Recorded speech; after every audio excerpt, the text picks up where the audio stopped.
Services. And when we did some research, the blog was set up around the topic of pandemic flu, so the idea that there's going to be a global flu coming starting somewhere in Asia from the bird flu.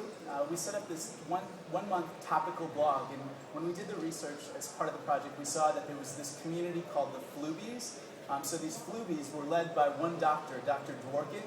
He was he's an interesting guy, and if you look into Dr. Dworkin, you'd see that he was influential because he was a blogger with the Daily Kos. He was a medical doctor. He was actually somebody that specialized in pandemic flu. And if you looked at the sort of the history of his comments, they were negative toward the department, but they were sort of critical in that the Department of Health and Human Services had never really reached out to him.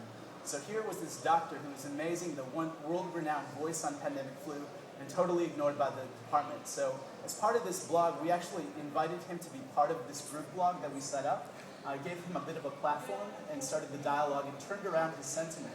And so when he was blogging for the department for HHS, he actually went onto the Daily Kos, he started tweeting and saying, actually the Department of Health and Human Services is doing some really amazing things when it comes to pandemic flu. So just by simply looking at the history of their comments and saying, okay, is this something that I can fix quite quickly just simply by reaching out? And then by giving them a bit of a platform in your proposal or your campaign as well, something that you can look at.